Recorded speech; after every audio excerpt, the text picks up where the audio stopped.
काहे भूला ओम नाम मन रे जीवन दो दिन का। काहे भूला ओम नाम रे दो दिन का। जब सुबह और शाम मन रे जीवन दो दिन का।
परमपिता परमात्मा का मुख्य नाम और निज नाम ओम को समझाते हुए महर्षि रानी महाराज सत्याग्रह प्रकाश के पहले समुल्लास में एक एक नाम की एक एक अक्षर की चर्चा करते हैं, अकार, उकार और मकार। तो मकार में 3 नाम देते हैं। सबसे पहला नाम देते हैं ईश्वर, और ये नाम आप सबने सुन रखा है।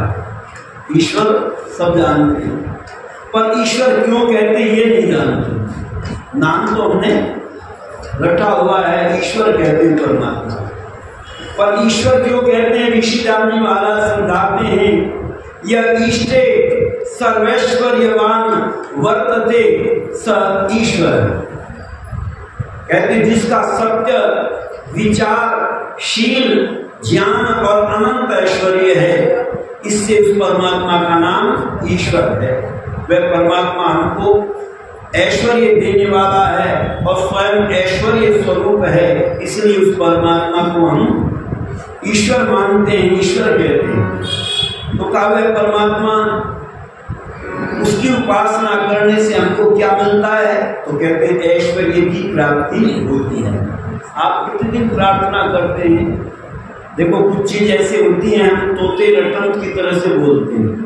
जैसे तोते को रटवा दी जाती है, राम राम राम राम, कहो मिठू राम राम। अब मिठू राम राम क्यों कहता है?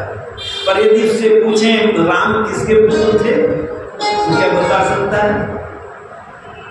वो नहीं बता सकता राम किसके पुत्र हैं। उसको केवल इतना रटा दिया राम राम, वो राम राम बोलता। ऐसे ही हम भी कुछ चीजों को रट लेते हैं और हर रोज उनका पाठ तो करते हैं, पर उसका चिंतन नहीं करते। ईश्वर प्रार्थना के मंत्रों में हम पाठ करते हैं, परमात्मा कैसा है? धन ऐश्वर्यों को देने वाला। वयम श्याम ततयो नाम, हम धन ऐश्वर्यों के स्वामी हैं। हम उस परमात्मा से ऐश्वर्य की कामना करते हैं, पर ऐश्वर्य इकट्ठा भी हो गया। आज जो चीज मांगोगे परमात्मा से, परमात्मा देगा। अच्छा, आज लोग क्या मांग रहे हैं परमात्मा से? मेरी लॉटरी निकाल मोड़ने वाले मंत्रा। अच्छा, पैसे के अलावा कुछ और मांग रहे हैं? पैसा दे दो। तो परमात्मा ने दिया भी खूब लोगों को पैसा, कमी नहीं है, पर ध्यान रखना ऐश के सामान हम पर सब मुहैया हो। ऐश के सामान हम पर सब मुहैया हो। ऐश फिर भी ना मिला है शेर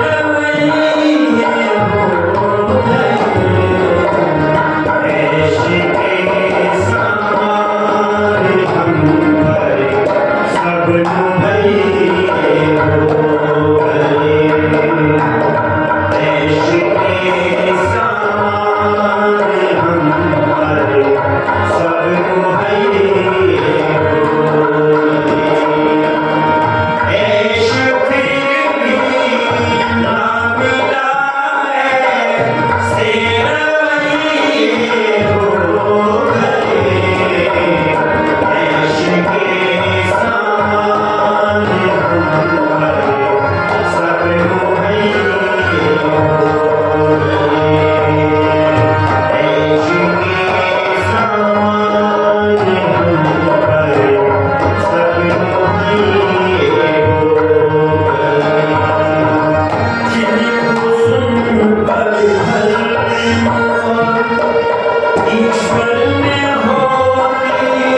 देखें ऐश्वर्य कैसा कितना प्राप्त हुआ।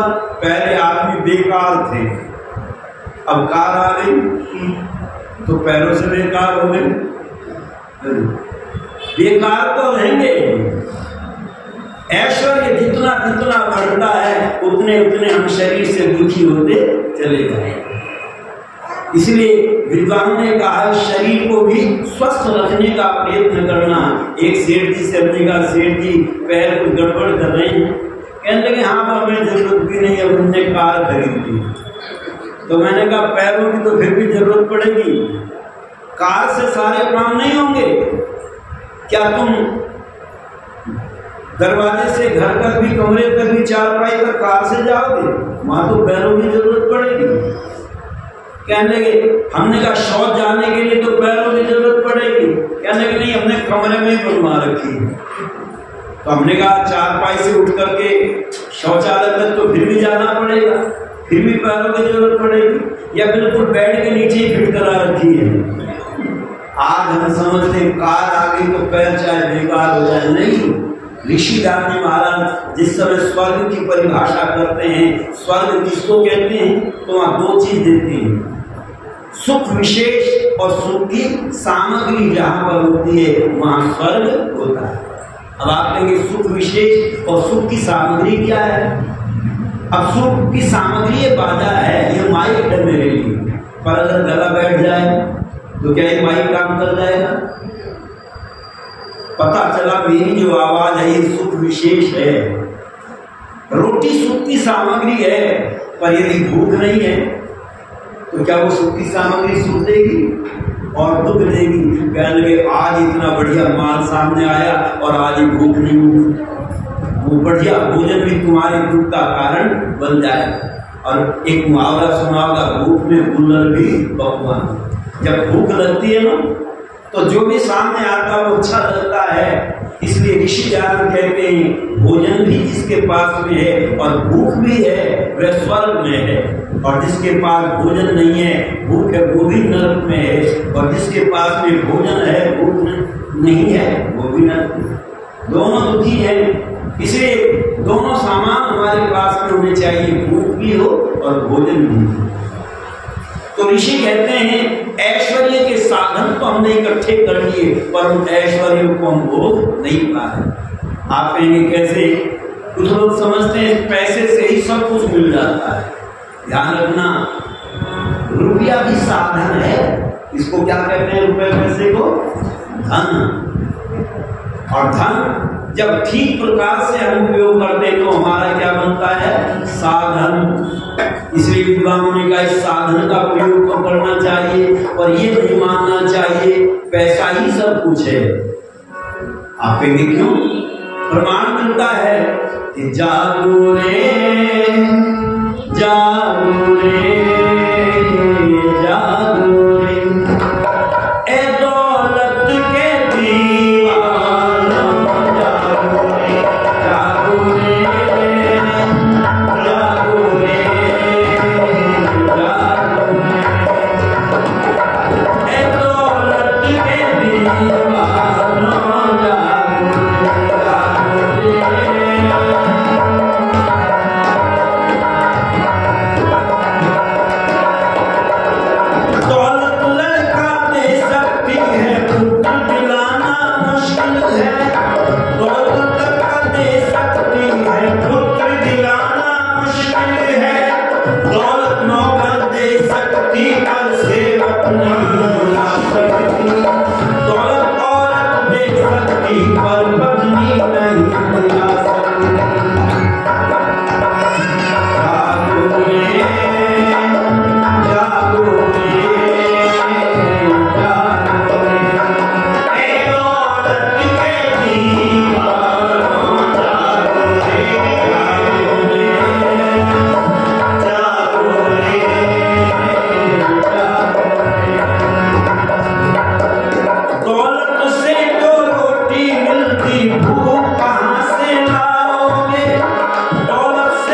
कंठ कहाँ से लाओगे, 1 रुपए में जाकर भैया जहर कभी में आओगे, लाख रुपए में हम रखी ढूंढ ना पाओगे।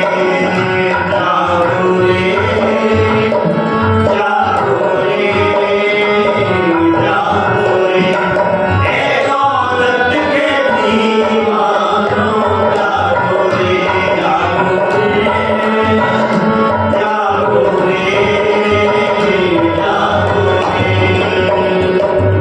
इसलिए धन तो जरूरी है मनुष्य के लिए, पर धन के साथ में और कुछ भी जरूरी है। आपके लिए और क्या जरूरी है? पहले लोग धन तो मांगते थे परमात्मा से, पर कितना मांगते थे? सांग इतना दीजिए जामे कुटुंब समाए, मैं भी भूखा न रहूं अतिथि न रहूं। अच्छा बताओ, वो लोग सुखी थे या दुखी थे? सुखी थे। और आज का व्यक्ति क्या मांगता है? सांग इतना दीजिए बैंकों में न समाए, और विदेशों में जमा करें जोड़ जोड़ मरना। ये पैसा ही पैसा चाहता, न माता पिता को चाहता है, न संतान को चाहता है, न किसी और को चाहता, किसी को नहीं देखना चाहता, बस पैसा ही पैसा। और क्या इसको साथ ले जाएगा? ये तो यही छोड़ करके जाना पड़ता है। जो यहाँ से कमाते हैं हम, यही छोड़ करके जाना पड़ता है। और चाहता क्या है? तो यक्ष ने युधिष्ठिर जी से पूछा, बताओ जीवात्मा के साथ में क्या जाता है? तो कहते उसका किया हुआ शुभ अशुभ कर्म उसके साथ जाता है। इसलिए वेद कहता श्रेष्ठ तमाय कर्मण, तुम अपने जीवन में श्रेष्ठ कर्मों को करो जिससे तुम्हें अंदर से आनंद की प्राप्ति हो सके। अच्छा, बुरा काम करके अंदर से सुख मिलता है या दुख मिलता है? अंदर से दुख की प्राप्ति होती है। और जब व्यक्ति शुभ कर्म करता है, अच्छे कर्म करता है, तो उसको अंदर से आनंद की प्राप्ति होती है।